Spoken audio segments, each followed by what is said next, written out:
tuan-tuan, alhamdulillah ramai hadir pada hari ini dengan permulaan yang sangat baik dan sangat kukuh pada hari ini.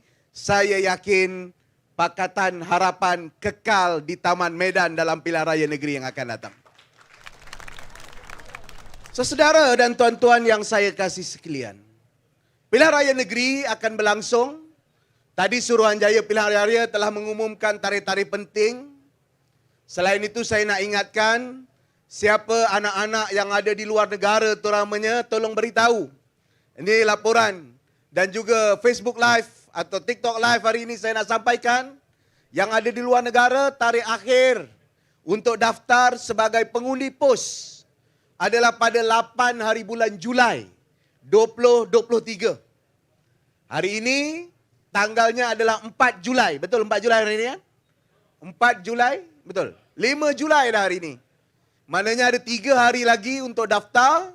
Jadi kalau ada anak-anak di luar yang menjadi pengundi pos, ingatkan mereka. Tolong daftar di laman web SPR yang ada kerana dia layak untuk mengundi sekali lagi dalam pilihan raya kali ini. 29 hari penamaan calon, 12 hari bulan hari mengundi, dan kita akan menentukan nasib negeri Selangor untuk 5 tahun lagi. Saudara dan tuan-tuan yang saya kasih sekalian, sebelum bermula pembubaran DUN pun, kita lihat lawan kita terutamanya Perikatan Nasional bersungguh-sungguh nak ambil alih Selangor. Tetapi sampai sekarang, mereka tidak ada sebab untuk kenapa nak ambil Selangor.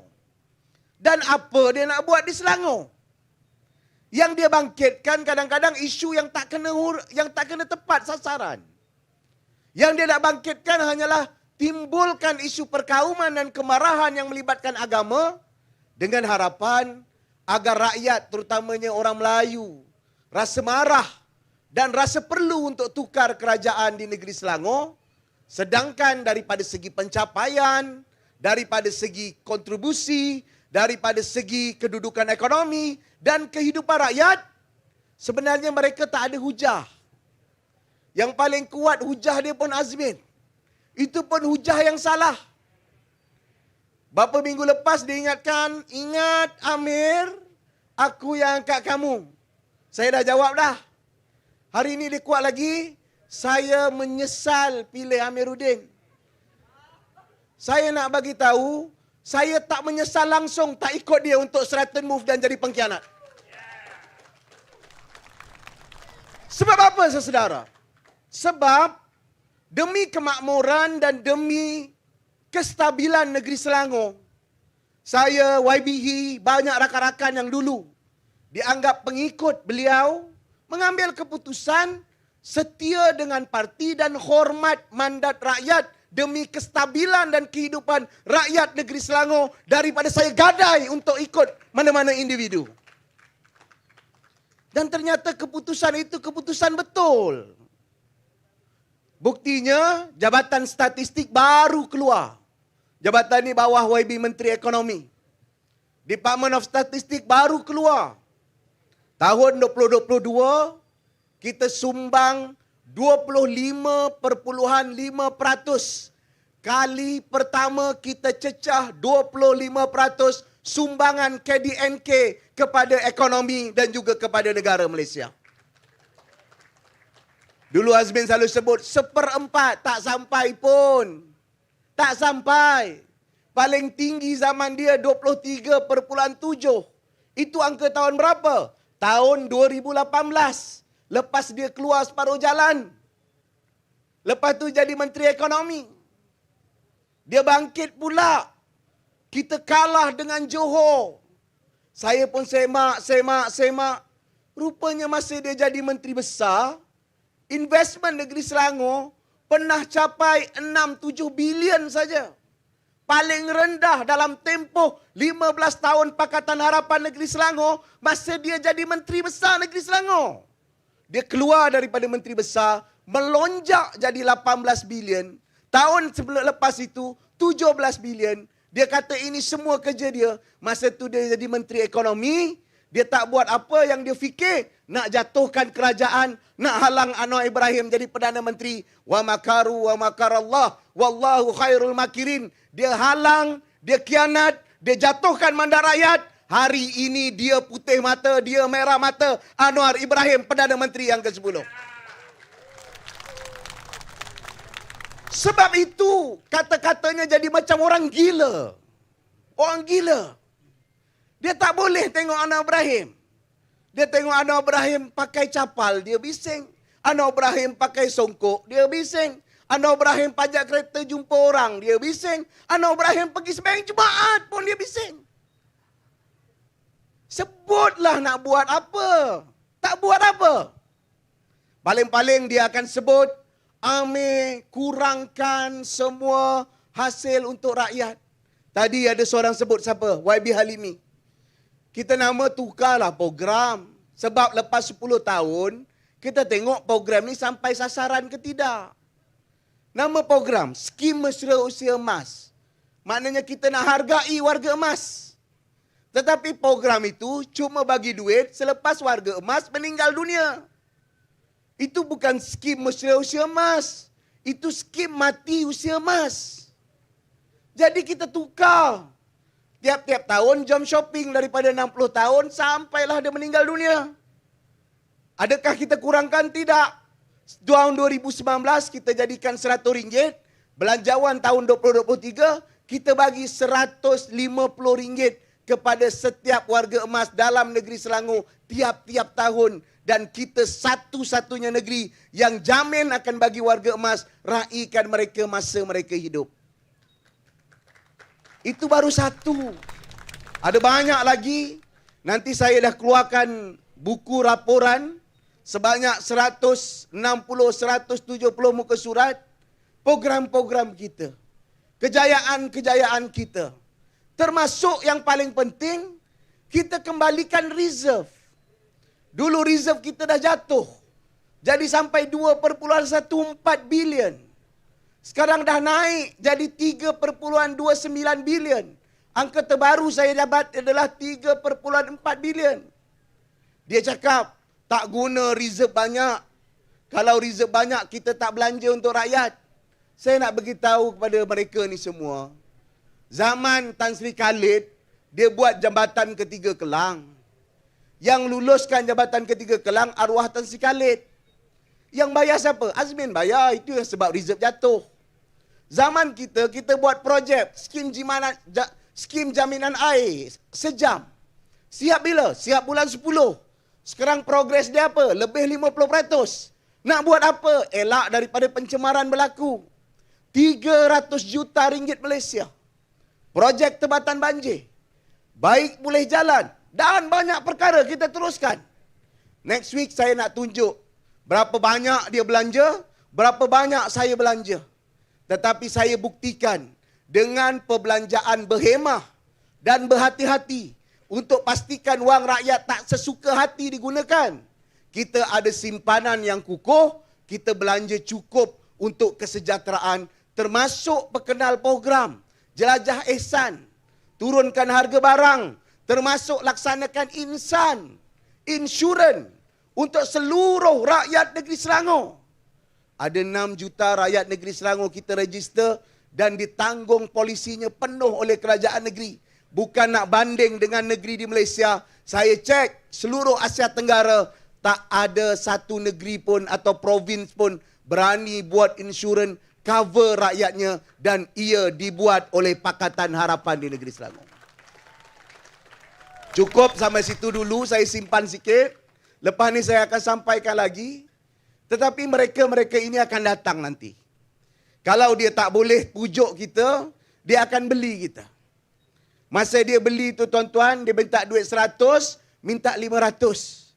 Sebab jana wibawa dah banyak menjana wibawa mereka. Tolong minta balik duit banyak.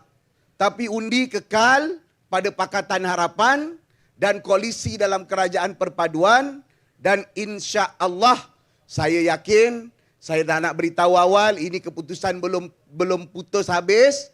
Tetapi insya Allah Pakatan Harapan akan pertahankan Taman Medan untuk teruskan pembangunan dan juga kemajuan dalam negeri. Adakah kita sempurna? Tidak. Saya tak cakap kita sempurna pun. Tapi cubalah compare, cubalah banding dengan negeri lain. Dengan negeri yang mereka jaga. Kita ada masalah? Ada. Kita kurangkan? Tak kurangkan. 2020. Ada dekat 7-8 gangguan. Tahun 2021 atau tahun 2022 dah berkurang jadi 2. Tahun 2023 ada sekali, 2 kali. Sebab kita dah jaga dan kita uruskan. Saya pun tak tahu, mungkin ada nak sabotaj. Tapi tuan-tuan dan puan-puan, kita cuba sedaya upaya. Termasuk kita buat projek. InsyaAllah lepas bulan 10, kalau ada mana-mana gangguan disebabkan oleh pencemaran pun, kita boleh kawal dengan projek sejam yang telah kita bina dan kita laksanakan sekarang. Sebab itu, saudara dan tuan-tuan yang saya kasih sekalian, di negeri ini, Pakatan Harapan buktikan, kita buktikan. Tak bagus dan tak boleh kita menilai kerajaan 7-8 bulan. Saya masih ingat 7-8 bulan daripada tahun 2008. Di tahun pertama kita mentadbir negeri Selangor. Memang kacau bilau, haru biru. Bagi lembu korban jadi isu. Tukar sport rim kereta jadi isu. Pada waktu itu macam-macam perkara. Sebab kita sedang align dan betulkan. Itulah yang jadi pada kerajaan perpaduan sekarang. Paling tidak kerajaan ini dapat kawal dan dapat pastikan. Saya sentuh satu perkara dulu. Tentang barangan dan perbekalan barangan. Zaman Muhyiddin baik, zaman Mail baik. Masanya adalah kerajaan PN sebagian besarnya dia kawal. Harga barang bukan saja tinggi, bekalan barangan tak sampai. Rakyat mengeluh, ayam tak cukup, telur tak ada. Tapi sekarang, harga belum dapat kawal sepenuhnya. Tetapi paling tidak 2 perayaan besar yang penting, yaitu perayaan Hari Raya Aidilfitri dan Aidil Adha baru ni, tak ada laporan tentang kekurangan ataupun kehilangan ataupun shortage bekalan-bekalan yang berlaku di zaman Perikatan Nasional Memerintah. Kerana kita selesaikan masalah, bukan kita nak bergambar untuk tunjukkan kita selesaikan masalah. Sebab itu bila kita keluarkan fakta 2-3 hari lepas, Saudara Fizi bangkitkan, inflasi kita dah makin berkurang. Dia tak percaya. Data tak boleh menipu. Kita dah buktikan, dah turun. Cuma nak turunkan harga barang kena ambil masa lagi. Sebab itu saudara dan tuan-tuan, Selangor adalah bukti. Kalau ambil pengalaman kita, 7-8 bulan pertama, malahan 8-9 bulan pertama, memanglah konon-konon banyak isu sebab belum ada penyesuaian dan belum lagi sungguh-sungguh kita sampai kepada satu titik ke arah penyelesaian. Selangor selepas 15 tahun di bawah Pakatan Harapan, akhirnya kita buktikan, kita buat kesejahteraan untuk rakyat, kita belanja lebih 500 juta untuk program Iltizam Selangor Penyayang. Hari ini saudara saya sebut tuition rakyat. Ini tuition rakyat, saya bagi contoh. Kalau dia kata ada pengurangan, saya bagi contoh. Tuition rakyat dulu bawah Pakatan Rakyat yang eskonya pas, kita cuma cover 6,500 pelajar-pelajar tuition percuma. Bagus tak bagus? Bagus. Tapi sekarang bila kita kawal di bawah Pakatan Harapan, tuan-tuan tahu berapa ramai yang dapat tuition percuma bawah program tuition rakyat negeri Selangor. Kita belanja berapa? 6 juta. Sama tak? Sama macam kita belanja tahun 2013, 2011, 2010. Tapi kita dapat buat tuition percuma untuk 65,000, 10 kali ganda daripada yang mereka buat. Macam mana kita buat? Betul tak betul? Betul, tolong tanya Jabatan Pendidikan. Kalau nak tahu macam mana kita buat, bagi sekali lagi Pakatan Harapan saya terang A to Z macam mana kita buat. Ini masalah. Jadi mereka ini akan datang, mengulang-ulang benda lama. Akan cakap dulu kita bagi air percuma. Saya dah terang banyak kali dah. InsyaAllah orang Selangor faham. Nanti dia akan bangkit pula, sekolah agama nak diroboh. Saya pun risau, saya sekali cek. Tak ada satu notis roboh pun. Ahli parlimen ni dengan sombongnya, dengan menipunya, insya-Allah saya akan bawa ahli parlimen ini kejahatan kuasa hak dan kebebasan kerana menipu dalam parlimen. Memang tak ada satu sekolah pun yang terima satu notis perobohan. Tak ada. Menipu. Buat statement. Saya minta YB Exco jumpa dengan persatuan. Tanya ada tak? Tak ada. Yang ada memang kesalahan. Dia tak ikut spek bomber. Takkan kita nak gadai anak-anak kita. Dia kata 80,000 bakal terkesan. Saya cek, tak ada. Sebab itu, saya percaya. Lepas ni dia akan bangkit lagi. Dia akan timbul lagi, dia akan korek lagi. Dia akan cuba cari konon. Ada isu. Saya kata kita tak sempurna. Tetapi paling tidak kita jauh lebih baik dari yang ditakbir oleh Perikatan Nasional di negeri-negeri yang mereka takbir. InsyaAllah, pentadbiran ini, kerajaan ini, bukan hanya nak cerita masa lampau, bukan hanya nak cerita apa kita buat sekarang, kita juga dah siapkan perancangan untuk masa depan. Masa depan negeri Selangor. Antara kawasan yang kita ambil kira adalah Petaling Jaya, Subang, Shah Alam, sampailah ke Kuala Lumpur. Ini kawasan yang kita nak sedang gubah balik untuk pembangunan supaya kesabilan dan keadilan pembangunan dapat dijamin. Dan ia ada dalam rancangan Selangor Pertama. Kita bukan saja boleh cerita masa lepas, saya juga boleh cerita apa kita buat sekarang. InsyaAllah dalam rancangan Selangor Pertama, value dia lebih kurang 200 bilion. Ada 200 program projek, bukan hanya projek buat jalan, tapi kesejahteraan rakyat, warga emas, anak-anak kurang upaya, anak-anak yang kecil, dan semuanya ada dalam plan 5 tahun kerajaan negeri yang kita telah luluskan pada tahun 2022. Jadi sesedara sekalian, saya minta harapan banyak-banyak. Pilihan raya ini adalah untuk penentuan. Penentuan masa depan kita. Selangor di bawah Pakatan Harapan menempuh gelora dalam pelbagai keadaan.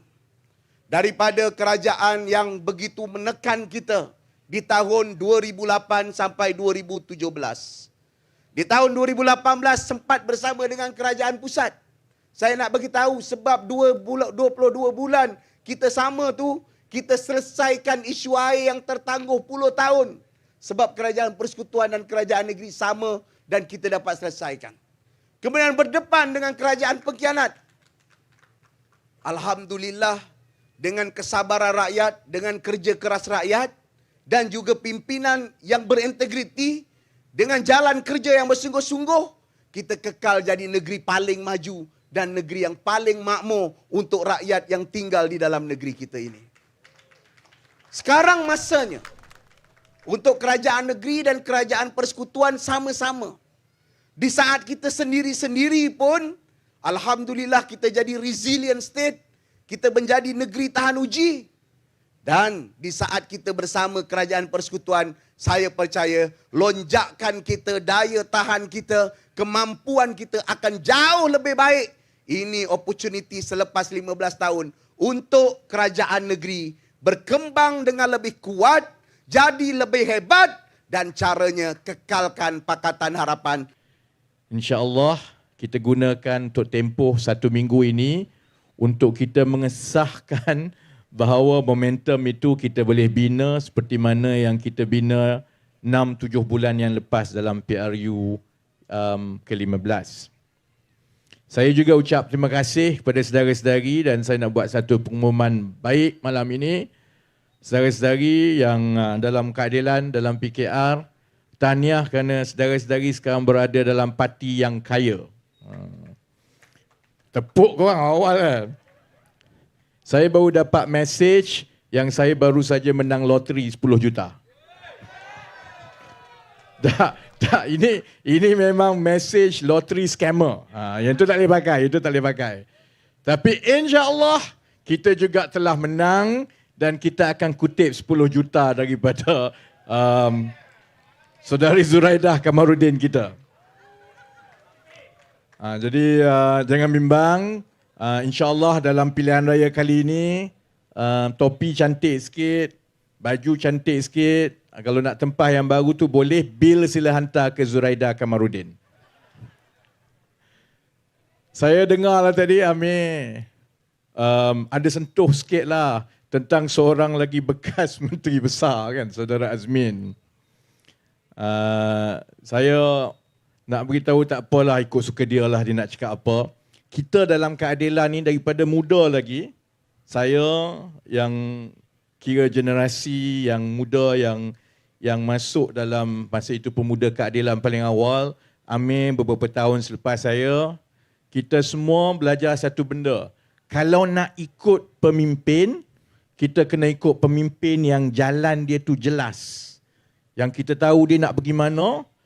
Itu sebab kalau ikut saya lah, saya daripada dulu ada masalah nak ikut Azmin. Sebab Azmin ni semua kabur sama-sama, tak nampak.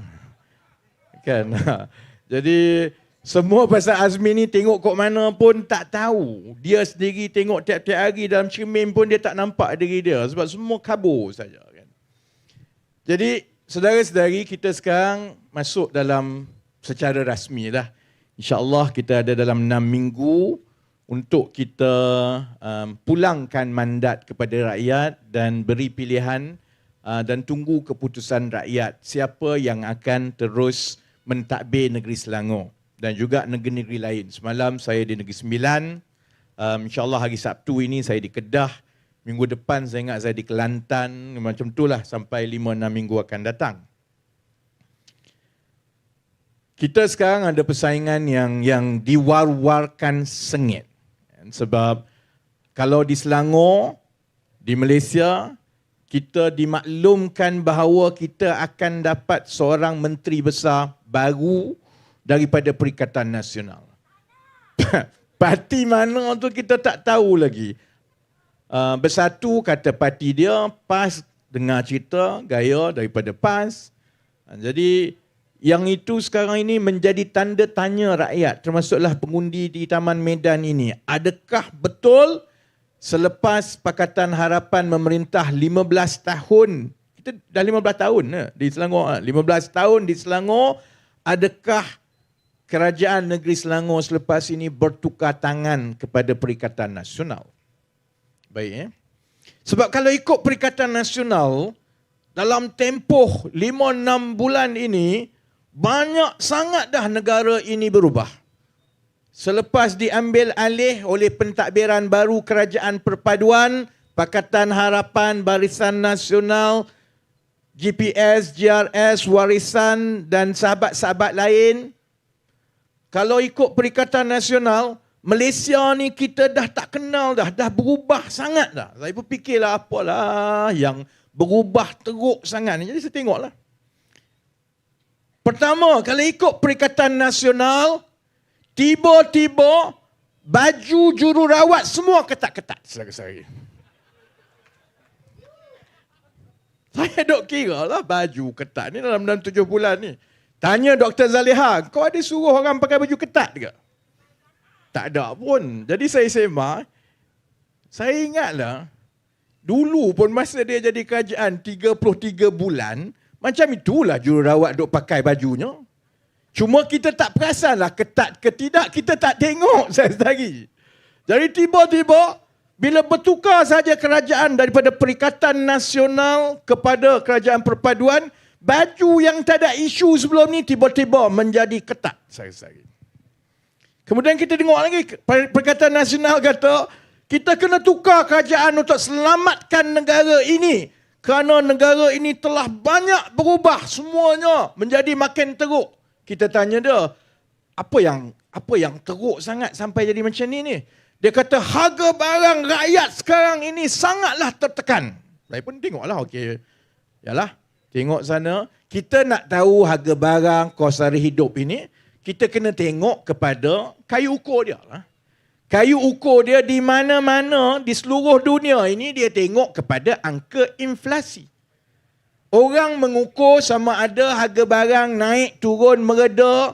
Semua itu menggunakan angka inflasi. Ada satu definisi saja. Angka inflasi di seluruh dunia. Bukan pandai-pandai buat. Kenapa angka inflasi dan juga takrifan macam mana nak ukur inflasi ini perlu seragam seluruh dunia? Sebab kalau tidak, kita tak boleh bandingkan prestasi ekonomi satu negara dengan negara lain.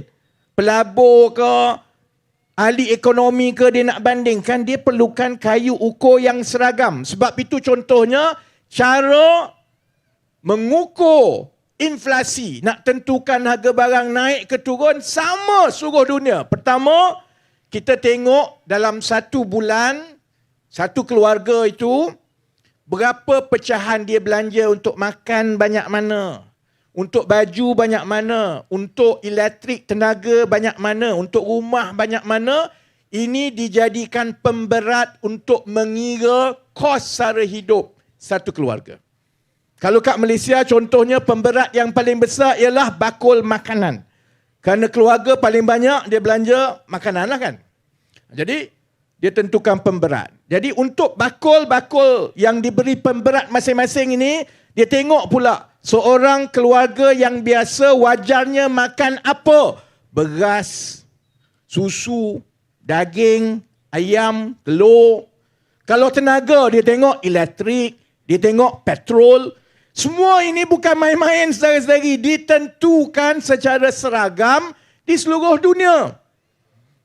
Ketiga, bila kita dah tahu bakul dengan pemberat, kita dah tahu setiap bakul perbelanjaan itu ada apa, kemudian inflasi diukur, dia ambil sampel ratus-ratus ribu daripada harga di seluruh negara ini, dia banding kalau 1 kilo ayam, bulan ini berapa sekilo, bulan yang sama setahun lepas berapa sekilo.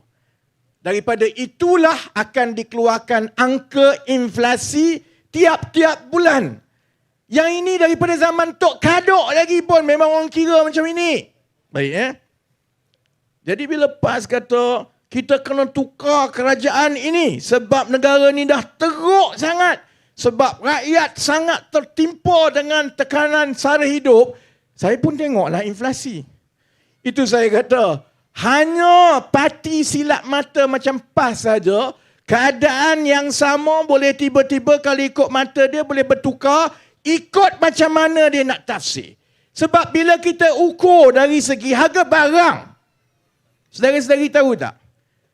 Dalam tempoh 30 bulan yang lalu lah, 7 bulan kerajaan perpaduan jadi kerajaan, 24 bulan yang lepas ni Perikatan Nasional. Saudara-saudari tahu tak? Bilakah sebenarnya yang harga barang paling tinggi naik mencanak? Zaman bila? Zaman mereka, bukan zaman kita.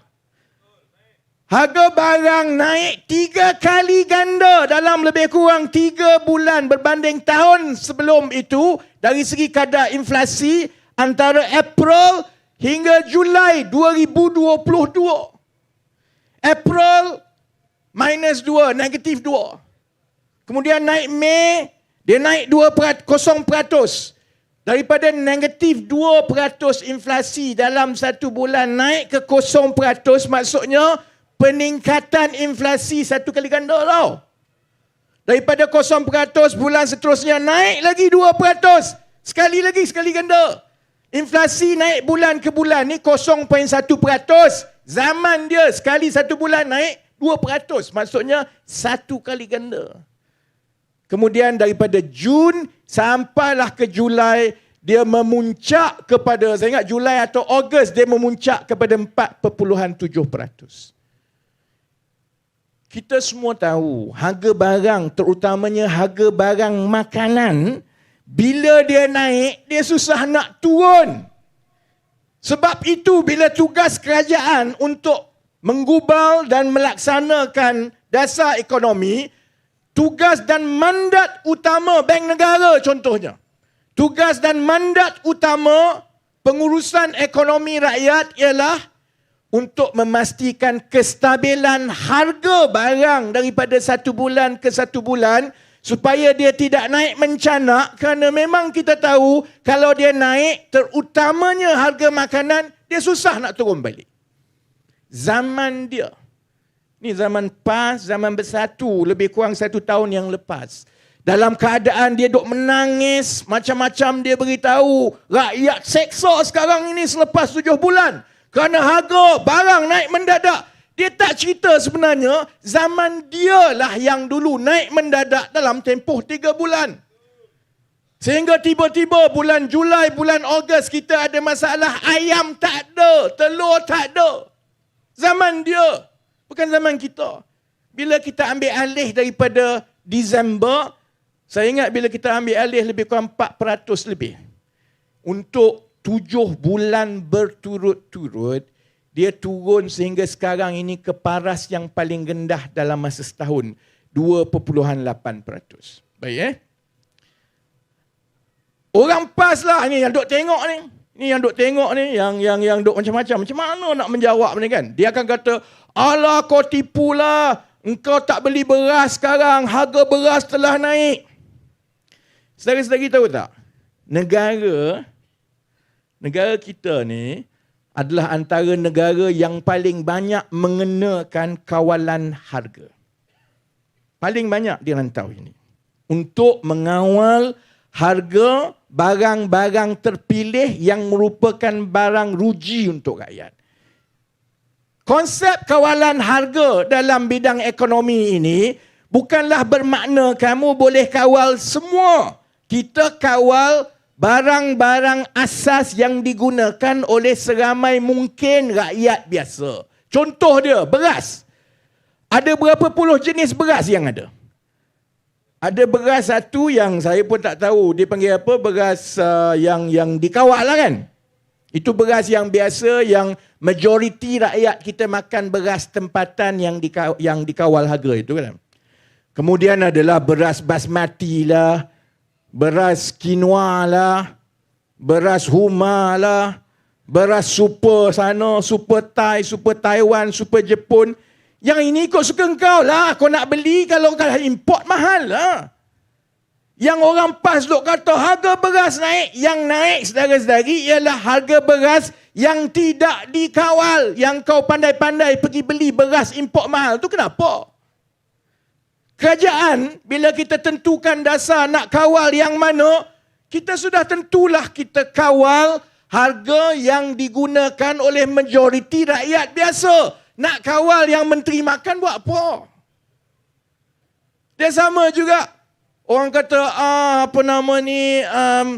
kalau boleh tidak kawal harga mi goreng. Saudara-saudari pernah fikir tak? Kenapa kerajaan, mana-mana kerajaan dalam dunia ini, tak pernah kawal harga mi goreng, tak pernah kawal harga pizza, tak pernah kawal harga ayam penyet. Nasi ayam penyet. Kenapa? Bayangkan gerai sana, ayam mi goreng dia, mi goreng kosong. Tak ada ayam. Yang ini mi goreng juga, tapi ada kerang. Yang ini mi goreng juga, tapi kedekut ni, cili pun tak ada. Jadi bayangkan kalau kerajaan kata, kami nak mengawal mi goreng. Mampulah penguatkuasa, ada 1000 jenis mi goreng. Pergi tangkap mi goreng dia, dia kata, aku punya mi goreng ni memanglah aku jual mahal sikit pun tak apalah sebab aku punya tak ada cili. Khusus untuk orang yang tak makan cili. Pergi tanya yang ada ayam, ada jawapan dia. Jadi sebab itu teori dia. Bila kita mengawal harga barang, ia mestilah barang umum yang menjadi bahan ruji oleh orang terbanyak untuk memudahkan penguatkuasaan supaya benda itu praktikal. Tidak praktikal untuk mengawal harga nasi lemak. Sebab itu saudara-saudari, bila dia kata harga barang naik mendadak ni, dia boleh cerita macam-macam lah. Saya nak ajak rakyat Malaysia yang menonton, dan saya yakin pengundi-pengundi di Medan memang cerdik lah kan. Orang taman Medan. Saudara-saudari, bila kita dihujani dengan segala jenis cerita TikTok ni, saya nak beritahu, gunalah akal. Biarlah cerdik sedikit. Orang tanya, kata harga barang naik. Secara ekonominya harga barang ini ditentukan kadar turun naiknya oleh inflasi. inflasi kita telah turun menjadi terendah untuk masa dalam tempoh 12 bulan. Perbandingannya cukup jelas bila Pakatan Harapan dan Kerajaan Perpaduan ambil alih, dia tak pernah naik, dia turun tiap-tiap bulan, turun. Bila dibandingkan dengan 33 bulan Perikatan Nasional memerintah, kenaikan harga yang paling mendadak, dan yang itulah yang kita sedang warisi dan tanggung. Harga barang naik semua ni sudah tentu berlaku di antara bulan April dan Ogos 2022, zaman mereka memerintah. Baik. Apa lagi yang dia kata, kita perlu tukar kerajaan kerana negara dah parah, dah berubah sangat ini. Jadi dia ceritalah, tengok ni negara ni, keadaan kita rakyat susah, ekonomi susah, macam susah, mata wang jatuh, segala-galanya dia beritahu. Saya sebut sedikit tentang mata wang nantilah. Tapi kalau nak bandingkan keadaan kedudukan ekonomi dan kewangan negara sebelum Pakatan Harapan dan Kerajaan Perpaduan ambil alih dengan banding dengan zaman dia. Saudara-saudara ingat tak dulu? Zaman dia, harga barang naik mendadak. Sampai dalam 3-4 bulan, kadar inflasi naik 3 kali ganda. Bila orang tanya menteri-menteri bersatu dan PAS, dia jawab apa? Tak ada masalah je, biasalah. Harga barang macam ni lah, biasalah. Bukan masalah kepada rakyat. Sekarang, bila kita berjaya menurunkan, dia kata, alah ini tipulah, data tak betul. Macam itulah juga dia jawab bila kita ceritakan tentang kedudukan kewangan negara. Bila kita beritahu bahawa hutang negara sudah sampai 1.5 trilion. 1,500 bilion. Cuba tekan 1.5 trilion dalam handphone saudara-saudari, tak cukup kosong. Belah kosong pun saya tak tahu. Sekarang dia bising. Sampaikan Tan Sri Muhyiddin Yassin dalam parlimen bangun. Ini kerajaan. Tak adakah perancangan untuk membantu rakyat dalam keadaan negara yang berada dalam zaman susah ini? Aku sabar je lah sebab ingat dulu pernah baik dengan dia. Dia selalu juga naik truk saya untuk berceramah dulu masa zaman-zaman bersatu dengan Pakatan Harapan tahun 2016-2017 dulu. Aku ingat, ya Allah, muka tebalnya korang ni. Jadi pembangkang bolehlah jadi pembangkang, tapi paling kurang muka tu janganlah tebal sangat. Korang tambah hutang, korang buat masalah, tiba-tiba korang bajet jadi champion rakyat. Ya, lepas kau tinggalkan hutang kat kita. Yang tinggalkan hutang sampai 1,500 bilion ini, mereka. Yang berbelanja separuh mati, mereka. Bila dia tak jadi kerajaan lagi, tiba-tiba dia buat bising. Tengok ini kerajaan Pakatan Harapan dan Kerajaan Perpaduan menganaktirikan orang-orang Melayu di Kelantan, di Terengganu, di Kedah. Kami tak dapat peruntukan. Aku pun semak lah. Kan kementerian saya kan saya semak lah. Hampir betul.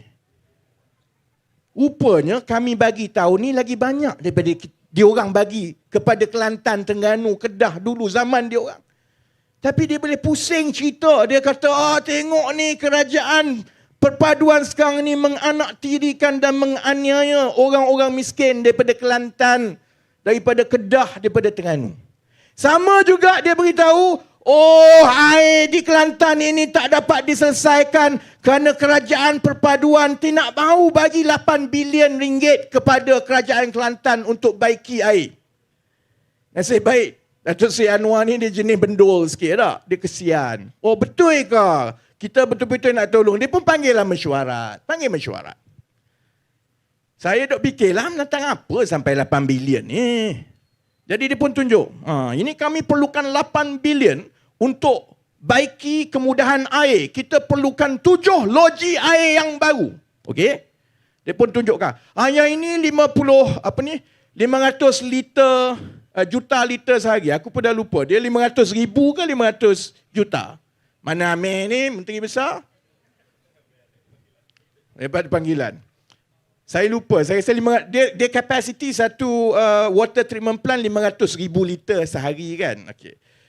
Yang ini 500, yang ini campur lagi 500 sampai 7 ni kan.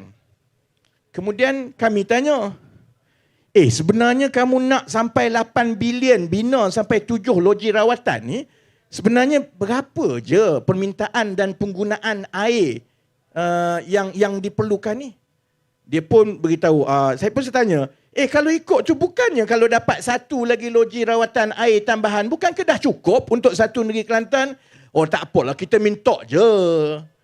Saudara-saudari, bila kita tengok-tengok balik, yang dia duk cerita kat semua orang, 8 bilion yang tak diberikan. 8 bilion itu belanja untuk 7, saya tak silap saya, 7 loji rawatan, yang diperlukan satu je.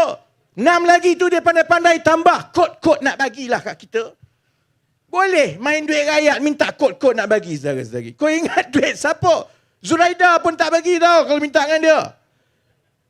8 bilion sebenarnya yang diperlukan selama ini hanya 1 bilion lebih je. Sebab itu kajian persekutuan di bawah Datuk Seri Anwar Ibrahim kata kita boleh selesaikan insyaAllah orang Kelantan. Sila dengar. Sebelum saya sampai ke Kelantan nanti cerita saya.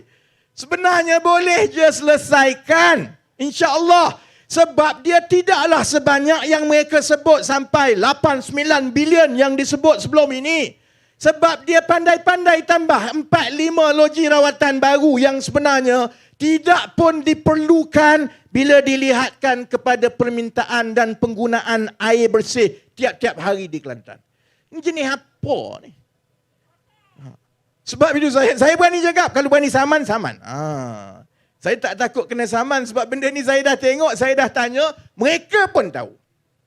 Jadi saudara-saudari, kita berdepan dengan parti lawan kita yang ikut suka dia pusing cerita. Zaman dia benda tu jadi teruk macam mana pun tak apa, alhamdulillah negara kita berkat. Mari zaman kita walaupun baru 6-7 bulan, walaupun keadaan lebih baik, angka semua menunjukkan keadaan lebih baik. Dia kata Allah, rakyat kita ni teruknya lah, terseksa sebenarnya. Sebab itu kita wajib sebagai orang Islam, kita kena tukar kerajaan negeri. Saudara-saudari, sebab itu saya harap, saya tak bimbang sangatlah dengan pengundi-pengundi di Selangor. Sebab pengundi-pengundi di Selangor tahu bahawa ahli politik ni, saya ke, Amir ke, Azmin ke, Zuraida ke, kami boleh temberang. Saya tahu. Saya pernah jadi di tempat saudara-saudari, berada di luar politik. Saya pun kadang-kadang tengok, saya pun masa saya tak ada dalam politik 4-5 tahun lepas, saya kata, dia orang ni temberang je ni. Tapi saya tahu rakyat Selangor juga telah ada pengalaman melalui proses menukar kerajaan. Rakyat Selangor boleh memilih, tolak ke tepi semua TikTok tak TikToknya, sentimennya semua. Kerana akhirnya kita kena berpaksikan keputusan kita kepada perkara yang berfakta, ilmiah dan yang hakiki. Kalau nak cerita pasal ekonomi, tengok kepada angka rasmi. Kamu boleh sembang kencang, harga barang tuntang-tuntang semua, tapi inflasi turun. Jawab yang itu dulu. Jawab yang itu dulu. Kamu boleh cerita baju ketat, tak baju ketat. Tapi bila semak, tak ada pun peraturan bertukar macam itulah daripada dulu. Jadi macam mana kamu boleh kata bila kerajaan bertukar baju boleh jadi ketat tiba-tiba? Sama juga, kamu boleh cerita pumpang-pumpang kerajaan semua ini menafikan, menzalimi semua. Bila kita semak, kau nak beritahu, kau nak simpan malu tu kat mana bila kita tunjukkan dalam parlimen kerajaan perpaduan bagi peruntukan yang lebih besar kepada negeri-negeri Kelantan, Terengganu dan Kedah berbanding masa zaman diorang jadi kerajaan dulu pun. Jadi letakkan kepada fakta. Kemudian saya tahu juga rakyat Selangor cukup faham bahawa nilai sebenar sesebuah pentadbiran daripada mana-mana parti bukan diletak kepada cerdiknya dia berceramah, bukan diletak kepada hebatnya dia naik motor dengan kapcai semua puluh-puluh ribu ni. Dia terletak kepada pemahaman pentadbiran dan kepimpinan pentadbiran itu kepada isu-isu yang dekat dengan nadi rakyat dan juga kreativiti untuk menyelesaikan masalah-masalah itu yang kemudiannya disertakan dengan pentadbiran yang tata kelolanya baik, tidak ada rasuah dan tidak ada penyelewengan. Jadi kalau kita ambil perkara begitu, saya Menteri Ekonomi. Itu kerja paling tak happy lah sekarang kan. Jauh lagi happy dulu naik truk berkempen saja. Jadi Menteri Ekonomi dalam keadaan saya dan kerajaan mewarisi ekonomi yang strukturnya cukup lemah selepas berpuluh-puluh tahun. Dalam keadaan kita sedang mengalami tanggapan seluruh dunia bahawa ekonomi dunia akan lebih perlahan dan mungkin menguncup pun. Dalam keadaan yang ketidaktentuan di Amerika Syarikat, sekejap nak naik kadar faedah, sekejap tak nak naik, sekejap nak naik balik, sekejap bank nak bankrupt, sekejap tak boleh bayar gaji, sekejap bajet tak lulus. Dah 6 bulan dah ketidaktentuan itu sampai sekarang tak habis-habis. Dalam keadaan negara China iaitu rakan dagang besar kita yang mempengaruhi kedudukan ekonomi kita kerana ekspor dan import kita banyak dengan negara China juga. Dalam keadaan sampai sekarang negara China masih belum mendapat rentak untuk pertumbuhannya lebih rancak selepas mereka buka kembali ekonomi selepas COVID-0.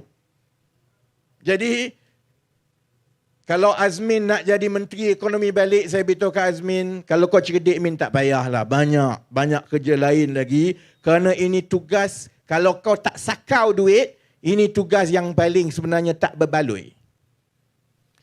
Jadi, tugas saya sebagai Menteri Ekonomi dalam membantu Datuk Seri Anwar Ibrahim dan Kabinet Negara melalui zaman yang sukar ini.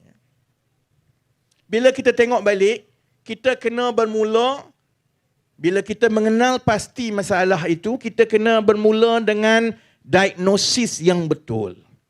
Kalau sakit gigi, pergi jumpa doktor gigi, jangan pergi jumpa doktor tanam rambut.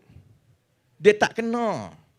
Sakit gigi, diagnosis kena betul. Kalau gigi itu tak betul, sakit, dia suruh cabut, kamu cabut. Jadi kita bermula dengan diagnosis kita soal mata wang, soal ekonomi. Sebenarnya kenapa kita jadi macam ini? Batuk di Amerika Syarikat, kita terkesan. Batuk di China, kita pun terkesan. Ekonomi berkembang, tapi gaji tak naik. Gaji naik pun, kalau bising sikit, peniaga naikkan harga barang makanan, tiba-tiba saja yang kenaikan gaji kita tahun lepas itu tak mampu dah nak tampung kenaikan harga barang makanan yang berlaku. Apa diagnosis? Kenapa kita jadi macam ini sebenarnya, saudara-saudari? Nak kata negeri miskin? Tidak. Nak kata tak ada hasil? Kalau ikut Sanusi dekat Kedah, Kedah dah boleh jadi negara Wakanda dah, kaya raya. Jadi kenapa kita jadi macam ini? Sebab kita ada masalah struktur. Kalau diberi pelambangan dengan rumah hebat macam mana kamu rasakan pun, kalau tiangnya sengit atau reput, rumah itu akan berbahaya sampai bila-bila. Angin tiup sikit je, kamu takut nak runtuh. Mari anak-anak sikit je, silap-silap lagi tumbang. Ribut mari, confirmlah melayang, saudara-saudari. Itulah ibarat ekonomi kita sekarang kerana struktur ataupun tiang yang menjadi asas ekonomi kita ini sudah lemah dan oleh sebab itulah kita menjadi cukup sensitif kepada benda-benda yang berlaku di luar kita. Bila Amerika Syarikat naikkan kadar interest secara berturut-turut dalam tempoh 12 yang lepas, kesan dia begitu besar kepada kita kerana orang tak nak lagi simpan duit di negara ini. Ada 2-3 jenis orang yang berurus niaga dolar ringgit ini. Orang selalu kata, oh ini kalau ringgit teruk ni sebenarnya sebab pelabur asing, FDI tak masuk. Saudara-saudari, FDI itu tak adalah kesan sangat dengan ataupun tak adalah memberi kesan sangat kepada nilai mata wang. Yang bagi kesan ni ada dua kumpulan ni. Satu ialah pengeksport atau pengimport yang berurus niaga dengan dolar dan ringgit tiap-tiap bulan. Kalau dia jual, ekspor dia keluar negara, dia akan dapat bayaran dalam dolar. Baik, saya nak tanya saudara-saudari. Saudara-saudari tokek, kilang besar. Saudara-saudari jual kepada pembeli saudara-saudari, katakanlah dekat Jerman. Sekali jual, dia bayar saudara-saudari 10 juta dolar. Kan? Saudara-saudari ada pilihan.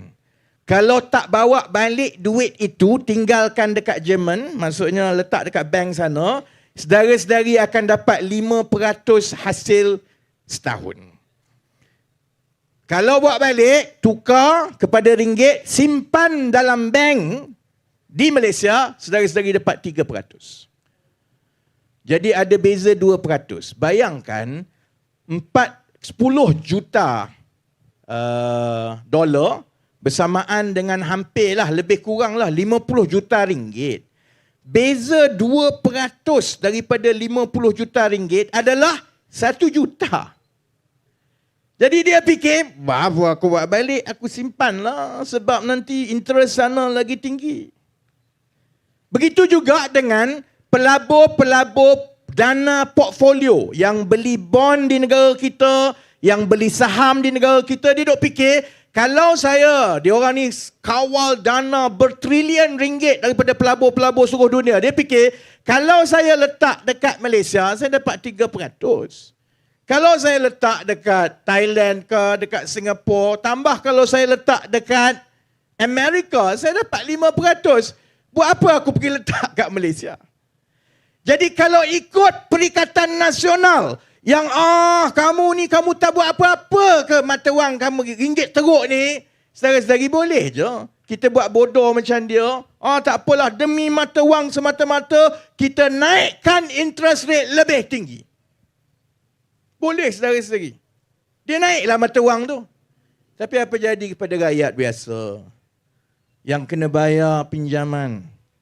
Yang kena bayar pinjaman kita, yang PTPTN-nya. Sebab itu kita kena mengimbangi di antara keperluan kita mengawal nilai mata wang untuk tempoh yang pendek dengan fokus kita untuk tempoh masa yang panjang supaya apabila masalah-masalah struktur ekonomi tadi itu telah diperbaiki, maka orang akan datang secara automatik ke negara ini tanpa dia terlalu terikat dengan soal 1%, 2% berbeza. Kalau ikut Perikatan Nasional, saya duk tanyalah sebab saya pun naklah belajar daripada Perikatan Nasional yang dah jadi kerajaan hebat selama 33 bulan. Saya pun tengok, masalah ni sama ni tau. Dia dulu pun berhutang, yang dia tinggal hutang kat kita ni. Saya nak tengok, apa sebenarnya dasar Perikatan Nasional untuk mereka mengukuhkan kedudukan kewangan negara dan mengurangkan hutang. Saudara-saudari tahu tak? Pernah dengar tak? Haji Hadi tak pernah cakap. Muhyiddin setakat ini belum pernah cakap, saya tengok. Hamzah Zainuddin belum cakap. Jadi saya tengok satu-satu siapa yang pernah cakap. Akhirnya yang dapat itu satu-satunya kenyataan dan juga dasar yang telah dinyatakan secara umum oleh Perikatan Nasional macam mana nak memulihkan kedudukan ekonomi negara datangnya daripada manusia paling pintar dalam Perikatan Nasional kerana kepintaran dia menghafal segala perkataan yang tak boleh dipakai. Nama dia Mak Jagan. Sebab dulu, tahun lepas bila benda ni keluar, dia beritahu sebenarnya penyelesaian kepada masalah ekonomi negara ini mudah saja. Kita kena cetak lebih banyak wang.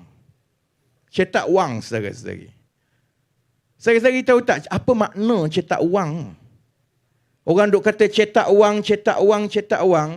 Apa kau ingat beli printer masukkan cetak wang? Apa maksud cetak wang?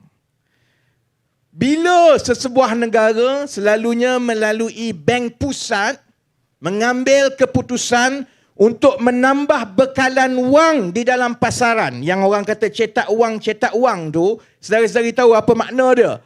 Makna dia kena berhutang lagi.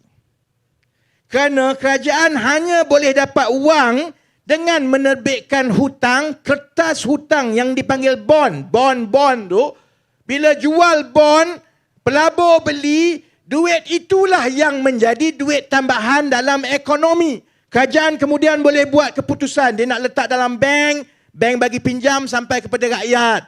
Ataupun dia nak laburkan dalam bentuk projek-projek baru, bayar kontraktor, duit itu mula berkisar di dalam ekonomi.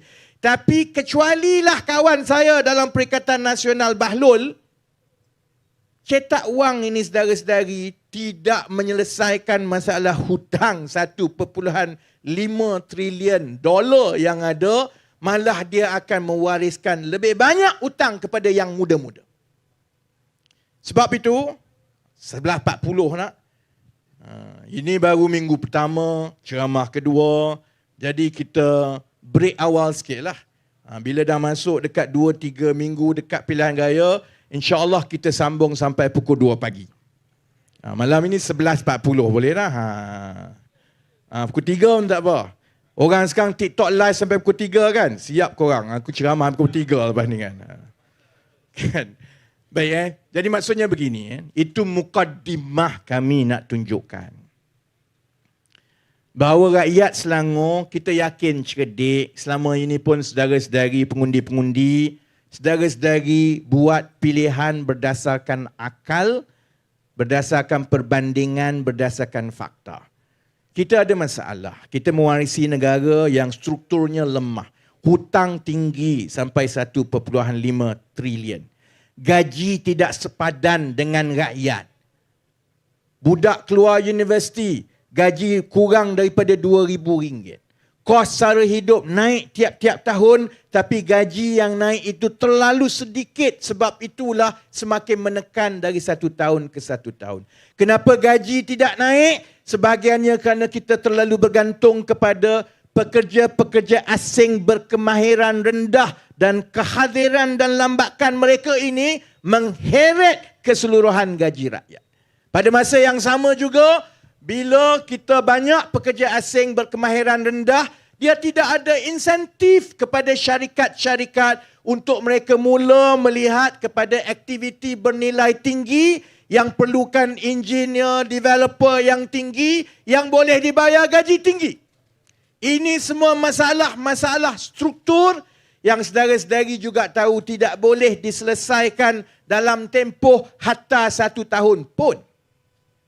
Saya tak kisah kalau orang tanya saya, kenapa kerajaan sampai sekarang ni masih lagi belum boleh memulihkan ekonomi. Saudara-saudari, kalau kau boleh buat dalam tempoh 6 bulan, silalah, korang akan menjadi Menteri Kewangan terbaik seantero alam. Cubalah. Tak boleh saudara-saudari, dia ambil masa kerana bukan sahaja memerlukan dasar, dia juga memerlukan perubahan sikap rakyat. Yang contohnya, bila kita terlalu bergantung kepada pekerja asing, sebab semua banyak benda yang bawah-bawah ini semua pekerja asing buat. Kalau kita nak mengubah struktur itu, maksudnya ada benda yang kita kena mula buat sendiri. Kita selama ini tak nak bercucuk tanam. Kita pandang rendah soal bercucuk tanam. Sehingga kan kita kena mengimport banyak makanan. Bertahun-tahun kita cerita pasal harga barang. Tapi pentadbiran demi pentadbiran, tak ada yang cuba menumpukan untuk membina infrastruktur pertanian moden yang kami buat sekarang. Jadi sebab apa? Sebab selama ini orang kata, alah petani buat apa, baik saya jadi scammer. Sekarang ini kita kena ubah sikap kita juga supaya kita yakinkan anak muda, bina infrastruktur yang baik supaya menjadi usahawan tani moden itu ialah pekerjaan yang setaraf dengan engineer, dengan arkitek. Baru kita boleh selesaikan dalam tempoh 3-4 tahun akan datang. Kerajaan dah buat dasar saudara-saudari.